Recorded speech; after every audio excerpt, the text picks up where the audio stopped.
Okay, manonood na naman po tayo ng balita. Ito'y galing po sa Pinas News Insider, mga kapatid. Big good news na bunyag sa buhatan ni Lacson at Palacio.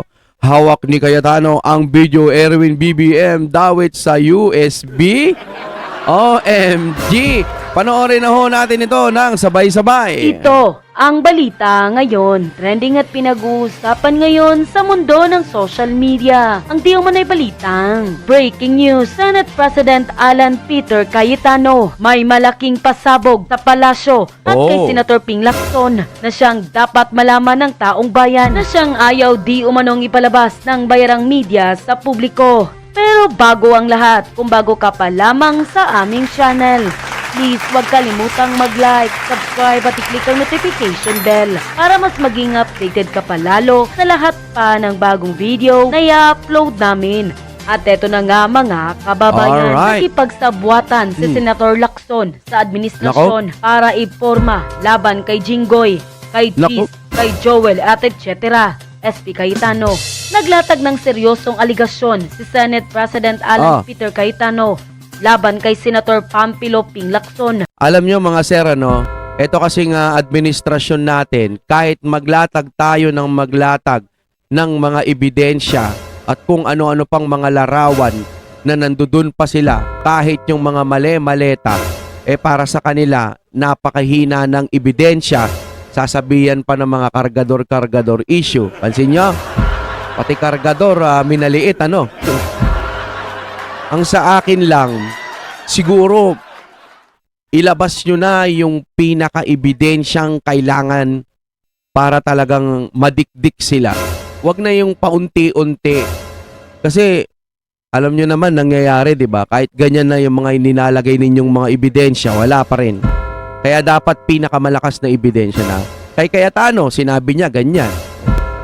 Na kung halimbawa man na totoo yung may kinalaman yung Malacanang or nakipagsabwatan si Ping o sino ba to yung si School Bukol, ganyan. Kung sino pa man halimbawa lamang sa Malacanang, dapat may mga matitibay na ebidensya. Para naman po yung mga kababayan natin hindi nalilito. Sayang kasi nakakakita ako ng mga matatalinong tao na pinanunod ko sa telebisyon. Pero pagdating po sa pag-aanalisa dito, naniniwala lang sila sa iisang side. Dapat hindi ganun.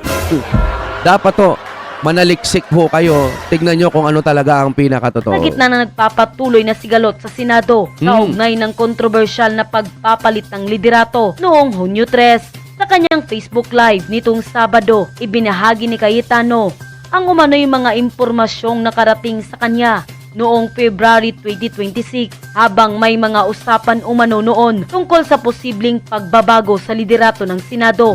Kabilang ang di umano'y pagtatangka nilang dalawa ni Senator Loren Legarda na palitan noon ang liderato. February 2026. Actually, dapat nga ngayon pala, naalala ko lang, Lumindol sa Mindanao. Dapat pinag-uusapan na nila kung anong mga tulong ang pwede nilang gawin doon sa mga nasalanta. Ganun sana ang mga usapan ngayon, Yung ibang mga kasamahan ko sinabi na o ginamit na yung blue ribbon. May mga pinagtakpan sa majority nila. May mga pinakita sa akin. Saka ko na ilalabas yung mga ebidensya. But basically, ang sinasabi, nakipagsabwatan si Senator Lacson sa administrasyon para iporma laban kay Jinggoy, kay Cheese, kay Joel, etc. Regardless kung may zero truth, partial truth, or whatever, may mga pinagtakpan from masterminds, low, lower, and then iba-ibang grupo yon. Sa pagpapatuloy ng kanyang salaysay, ikinento ni Cayetano ang umano'y mga pangyayaring nasaksihan niya mismo sa ugnay ng ilang personalidad na may kinakaharap na mga kaso. Doon ko nalaman na negotiable pala yung mga kaso nila kasi tinawagan na yung mga may kaso. Huwag nyo lang iboto si Loren, bawiin nyo. Hindi na kayo kakasuhan. Ipinahayag din ni Cayetano. Kailangan may matitinding ebidensya na yan. Personal niyang nasaksihan ng mga pangyayari. Yung isa doon na witness ko mismo dahil sa harap ko tinawagan yung isang high official at narinig ko yung pinag-usapan. So we stop there kasi nga may isa namang wala naman siyang kaso. Teka. Ayun po mga sir, mga ma'am. Narinig nyo, sinabi niya na nga. Ang problema kasi niyan, kapag ka nagtukoy ka ng isang tao, halimbawa sinabi mo presidente, pwedeng itanggi ng presidente kasi kung wala kang ebidensya, verbal lang. Ganyan ho ngayon. Kahit pakitaan mo sila ng ebidensya, hindi sila naniniwala. Kaya ilabas nyo na yung pinakamatitinding pwedeng mapaniwala ang mga taong bayan. Sa bagay, naniniwala naman ang mga taong bayan, kontento naman kami. Pero kung kaya nyo pang maglabas, ilabas Yung nyo. kinukwento ko sa inyo, pero nagulat ako. Takot na takot. And Oo. isang dahilan, takot Oo. dahil minsan medyo napitik din siya na baka banggitin ang pangalan niya. Although he swear, wala naman siya. Kasunod Oo. dito binanggit ni Cayetano ang umano'y naging papel ni Lacson. Doon ko nga nakita na grabe ang leeway ni Senator Lacson na kasi may sinabi si Senator Lacson doon na parang hindi kausapin natin yung mga namamahala kasi yung witness na yan Oh. ay hindi credible. Pero pagdating kay Joel Hindi credible, ha? Parang nahuhusgahan agad, Vilanoy ba? Pagdating kay Jinggoy, credible. Ikaw ang sumira sa Senado. Mariing sinagot ni Senate President Alan Peter Cayetano si Senator Ping Lacson matapos sabihin ng huli na umano'y sirang-sira na ang Senado. Sa isang Facebook Live, diretsahang itinuro ni Cayetano si Lacson bilang responsable sa umano'y pagkasira ng kredibilidad ng mataas na kapulungan dahil sa mga kontrobersyal na pagdinig ng Blue Ribbon Committee. Sabi ni Senator Lacson, sirang-sira na ang Senado. Ikaw naman ang sumira sa Senado through false testimony and witness using a blue ribbon laban sa ating mga kasama. Ito yung mga taga-kabila lang halos madalas ang nagsasabing sira na daw yung Blue Ribbon or sira na yung Senado, magulo sa Senado. Alam nyo, binigyan na ho kasi kayo ng pagkakataon. Nung si School Bukol po, sorry. School Bukol, pwede naman di ba? Idol ko yun Nung si Tito Sen, ang Senate President, at ang Blue Ribbon, si Ping, ang tagal, hindi kayo umuusad, walang nangyayari. Kaya nga ito tinitignan, binibilisan sana. Wala, ayaw makipag-cooperate kasi nga, nandoon yung pangalan nila. Kaya nagkakaganyan pala sila, Kaya ngayon, sa mga marino natin, dapat talaga maglabas pa pinakamatibay na ebidensya. Diba? Ang pahayag ni Cayetano ay lumabas sa gitna ng patuloy na bangayan sa Senado kaugnay ng flood control investigation at sa kredibilidad ng ilang testigong iniharap sa mga pagdinig ng Blue Ribbon Committee. Dagdag pa niya, every time that the truth is about to come out, wini-weaken ang institusyon. Iginiit din niya na ang pagbaluktot umano sa batas at konstitusyon ang tunay na nagpapahina sa mga demokratikong institusyon ng bansa. They're bending the law and they're bending the Constitution, which is weakening institution. Ang banat ni Cayetano ay tugon sa mga naunang pahayag ni Lacson na nagsabing nasira na umano ang imahe ng Senado dahil sa mga nagaganap na sigalot at kontrobersiya sa loob ng mataas na kapulungan. Ako, ang sa tingin ko lang na nasisira, open-minded naman ako tinitignan ko talaga lahat Minsan sumisisid din ako sa dun sa kabila. Pero karamihan kasi trolls lang talaga Yung mga account nakikita ko, hindi ako makumbinsing mga tunay may mga tunay pero iilan. Hindi ako makumbinse mga kapatid It's all ad hoc at saka yung iba-ibang ahensya like say DSWD, they do a good job but they have a full-time job sa mga indigents at saka marginalized sa society And the other thing is napakagaling na natin sa relief as long as we have the access to the area pero mahina tayo sa rehabilitation. So ang nangyayari as soon as for example napakalaking sunog dito sa Manila but nangyari to sa Mindanao, so attention natin ay nasa Mindanao, which is right and good, but dapat may mag-take over ng grupo para yung rehabilitation dun sa mga nasunugan. So let's admit to ourselves that we will have what's the right number? 12 to 15 storms a year. We have volcanoes that are active. Then earthquakes or linugs are organic, if I can use that word, to our area in the world. So we really have to do better in not only the response and relief, but in the rehabilitation. I'd like to let you know where we are today. A little bit past 8. Ang sagot nila nung 12 o'clock is that hindi na siya secretary at mag-turnover na lang.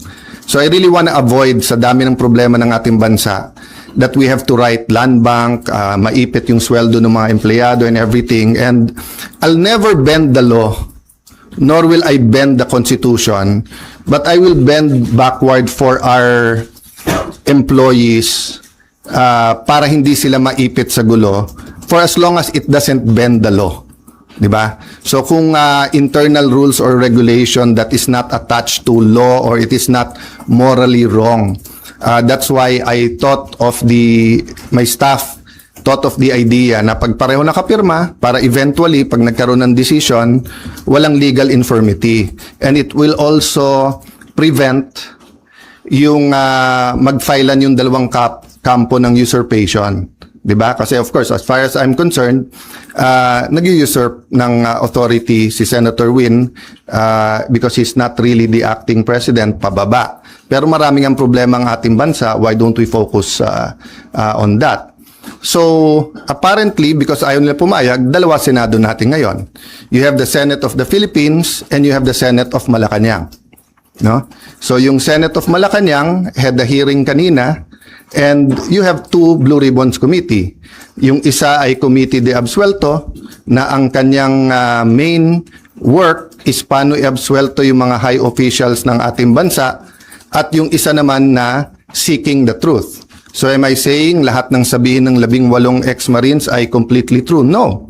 What I'm saying is nga, give them a chance. I heard they have other evidence, including videos. I heard that if they come out and there's a full support na nararamdaman, may iba pang mga witnesses na may mga dokumento, may mga ebidensya na lalabas din. So as a nation, we have to decide whether the Senate will be under the thumb of Malacanang. And now that it is very clear to us that the biggest ever corruption scandal is the flood control scandal, if it's acceptable to us that we witnessed this morning the biggest cover-up committee hearing of our generation. Diba? So, ganun lang kasimple yon. So, in the same manner na nag-propose kami na parehong pipirma, I have not talked to Senator Marcoleta, so hindi ko alam kung papayag siyang dalawa silang chairman or whatever, but we have to find a solution that yung mga witnesses ay makakapunta ng malaya na protektado ng batas at independent yung Senate. Having said that, mahaba panahon, as I said kanina, let's focus on Mindanao and on the relief and rehabilitation, especially kung may mga lives that are at stake now because dun sa mga buildings, I don't think all of us fully know the extent. So far nakikita lang natin yung mga videos, no. So hanggang dun lang muna, we will continue with our meetings. We will focus muna on Mindanao. I am not sure when the next hearing ng Blue Ribbon led by the subcommittee by Senator Marcoleta is. I'm expecting to know soon, but definitely knowing what's happening in Mindanao will have an impact on our decision kasi priority yon. Okay, questions from Janice Cosio. Tajay Finder. Sir, good afternoon po. Good afternoon. Dalawa lang, sir. Yung comment nyo sa resign call sa inyo, and sabi po ng Malacanang kanina, open si BBM na magpatawag na special session ng Congress. Lalo na po, nabanggit nyo na rin yung nangyari sa Mindanao kanina. And paano po yun kung magkakaroon ng special Unahin ko yung Congress? special session, okay? Yes po. So, I had two communications with them sa Malacanang. And both cases, sinabi nila sa akin, hindi pa handa yung mga bills na gusto nilang ipapasa para dun sa uplift. So, biglang nung nagpalit ang majority, biglang kailangan ng special session dahil may bills na. Actually, kung may official silang bills, dapat na i-file na yon para na-refer na sa committee, di ba? So, sabi nila, inaayos pa nila. But having said that, kung bigla nilang naayos from the time I had discussions with them, may LEDAC, pinospone nila the day before, tinawagan ako ng secretary na head, and then sabi niya, sir, pwede ba ituloy bukas? Sabi ko, kayo nag-postpone, ready ako. Tapos hindi rin naman nila tinuloy.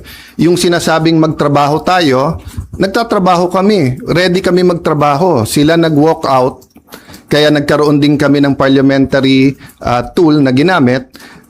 Sinasabi ni Senator Lacson paulit-ulit, and I feel bad for the generals, and I apologize in behalf of the whole Senate, both the majority and minority. But nakita nyo naman, after nila kinonvene illegally ang session, ano bang ginawa nila? Nag-adjourn sila sine die. Ang calendar natin pwede pa hanggang Friday. Hindi naman nila tinuloy yung session ng Thursday, Friday. Sasabi nilang mga gusto nilang ipasa eh. So ang problema natin sa kabila ay double standard. Iba ang sinasabi, iba ang ginagawa. So doon naman sa nananawagan na mag-resign, as I said, pag-usapan na lang natin in a few days after yung focus tayo sa Mindanao, but especially yung mga former presidents, yung mga nagkampi-kampi na mga Marcos na rin, papasalamat ako sa inyo sa call nyo na mag-resign ako bilang Senate President kasi ibig sabihin, nire-recognize nyo pa rin ako as Senate President. Kasi kung hindi nyo na ako nire-recognize as Senate President, ba't kayo nananawagan na mag-resign ako as Senate President? Di ba? Sir, kung gamitin ng Malacanang itong nangyari sa Mindanao, No, patawag na any special session that will redound to the good of the Filipino people is welcome. The special session is in the Constitution. Yung ginawa namin nung bago matapos yung bago mag-sinedie is precisely because aagawin nila yung committees at kailangan matuloy yung hearing tungkol sa Blue Ribbon. Having said that, Mindanao is now. Diba? They need the attention now. So if there's needed legislation, good. We will meet right away. If not, then tulong-tulong tayo. But aside from that, let's remember that the committees can continue to work. Nung pinauwi ni Senator Win, nung Thursday, yung mga empleyado, may Senate hearing pa si Senator Pia. So hindi totoo na hindi nagtatrabaho. Wala tayong dapat conflict kung may kailangan yung ating bansa. Whether it's legislation, whether it's a meeting na LEDAC, dapat tanggalin ng politika pagdating na ng I say politika, but it's an issue of graft and corruption. But what I meant is that it's a political issue vis-a-vis a more urgent. They're both important, but what's more urgent? You can postpone a hearing. You cannot postpone a rescue mission. You cannot postpone yung paghatid ng mga relief, di ba? And then, yun nga, hindi natin nararamdaman pa ng husto, pero the economic crisis is here. And every month until the end of the year, it'll get much worse before it gets better. Because nga, tuloy-tuloy ang problema sa Middle East, di ba? So, maraming tinatamaan dyan. Supply chain, presyo ng dollar sa peso, presyo ng diesel at ng gasolina, kakulangan ng fertilizer, taas ng presyo ng fertilizer, desisyon ng Vietnam at saka ng desisyon muna ng India kung bibigyan tayo ng magbebenta ng fertilizer, desisyon ng India at saka ng Vietnam kung magbebenta ng bigas o hindi, desisyon ng Indonesia whether mag-export sila ng coal o hindi. All of these are kumbaga sa relo are moving parts na walang makakahula o makakapredict. So in that sense, kailangang magtulong-tulong talaga yung ating bansa. Kaya naman nandun pa rin on the plate yung graft and corruption kasi kahit anong plano natin sa economic crisis, kung ninanakaw pa rin yung pera, then mahirapan pa rin tayo lahat. No? Jonathan Aguilar, GMA Senate. Sir, Yes. sino po ang tatayong presiding officer sa impeachment trial? At may update po ba kayo sa... As soon as they have 13, walang problema sila na. Okay, so I have to assert because may pinaglalaban tayo. Pinaglalaban ko hindi yung si Alan Cayetano ang Senate President. Ang pinaglalaban natin, ang Senado hindi pwedeng rubber stamp ng Malacanang. Hindi pwede na hindi independent yung Senate. Hindi pwedeng may hearing ka katulad kanina, yung bibig na bumubukas ay senador pero yung lumalabas na salita galing sa Malacanang. Opo. Ano pong rules sa pagpili ng presiding officer sa impeachment trials? They illegally amended the rules. They illegally had a session, di ba? So in due time, there'll have to be something that will decide, di ba? But in the same manner na ina-assert ni Senator Win na he's the acting Senate President, kahit na walang legal basis whatsoever, I have to assert, not for myself, but for the truth and for the Constitution. But it's still 1 month eh. 'Di ba? At hindi kami nakikipag-agawan sa silya doon. So for example, yung Senate Secretary, dapat siya yung ngayon nag-aayos para diyan sa pre-trial. But nagte-take over sila Attorney Bantog. So we're doing it very patiently because nga we don't want the whole Senate to be affected, no. Paano po yun? Kanina si House Secretary General Sheloy Garafil, nagpasa siya ng manifestation ng House Prosecution Team kay Secretary Yes. Bantog, pero hindi niyo po siya kinikilalang SecGen. Yes. Pero ang House Prosecution Team, si SecGen Bantog daw yung kinikilala. That's going to be a problem for at least a few days, maybe a few weeks, because we don't expect naman the Supreme Court to rule right away. But what's the best proof that Malacanang's hand is in this? First, yung pananakot nila sa mga miyembro namin na lumipat, yung offer na wala ng kaso pag lumipat. Second, as soon as nila ginawa, naglabas sila na ang House at ang Malacanang ay dun pumapabor. Di ba? Pwede naman mag-neutral ang Malacanang eh. Pwede naman sabihin ng Malacanang, settle it among yourself. Ganon din sa House prosecution. Hindi naman nila gusto ng fair na impeachment. Gusto nila yung may pinipili na silang grupo. That's why sabi ko sa inyo, if I'm wrong, they blame me. Kung tama ako, na from 24 gagawin 22, eventually 18 ang senador, tapos sasabihin nila 12 convicted na. Will that be a fair impeachment process? What will happen to the country if that happens? Then ang kasunod naman is CONAS, no? So give me a few days, pag-usapan natin yan, but let's focus lang dun sa nangyayari, no? But just to answer your question, it will be up in the air. That will be a legal question, and we are in the right side. Okay, last question, Ryan. Okay. Sir, may we be clarified, yung arrangement na inaalok niyo po kay Senator Win, na dalawa kayong pipirma, ano po ang response ni Senator Win? Sulat around 12 o'clock na sinasabi kay attorney sa atin Senate Secretary Jose Luis Montales that you are no longer secretary, and that Attorney Bantog, and then that basically sinasabi na sila na. Yun din ang sinabi sa USAA, but hindi first-hand knowledge, sabi chain of command. But wala nga sila sa chain of command eh. Kahit anong tingin mo sa rules, hindi nangyari yon. So yung pagwawala nila at pag-walk out nila kasi hindi pwedeng amendahan daw yung rule na ganon-ganon, binaboy nila yung rules on June 3. Diba? So that it's going to be a lingering question. Sorry, how do you treat that? Hindi pumayag si Sen Win sa arrangement na dalawa kayong pipirma sa documents? And paano po yung sweldo nung It's just like the civil rights movement sa US, di ba? From the Civil War until pinasa yung mga civil rights laws, etc., yung may batas ka, alam mo yung tama. Pero yung inaapi pa rin, yung mga minority, yun yung de facto. Di ba? So alam naman natin lahat kung ano tama at sinong tama. Pero ang kapangyarihan kasi nasa kanila eh. Sa kanila ang pulis, nasa kanila ang NBI, nasa kanila ang Malacanang. Kaya sabi ko, lahat ng kapangyarihan nasa kanila. Pero katotohanan nasa amin. So hindi ko pwedeng bitawan yon. Kailangan lumaban tayo doon. Kasi kung hindi, after this, all you have to do is to get 1 senator plus Malacanang. Hindi na 13 ang kailangan mong boto, 1 plus 1 lang. 1 plus Malacanang. Sir, so you will still sign? Paano yung mga... That is a practical question na hindi mangyayari because nga from the bottom paakyat dun sa office, di ba? Never naman nila sinurrender yung SP office. Hindi ko namang trinethreaten yung mga empleyado, di ba? But sila, inaano nila yung mga empleyado. Yung ginawa ni Senator Erwin tapos nag-sorry. Bad cop, good cop yon. Sadya yon. I-shock mo na yung mga empleyado, nakakasuhan ka, tawagin mo kung ano-ano. Tapos si Senator Win naman yung mabait.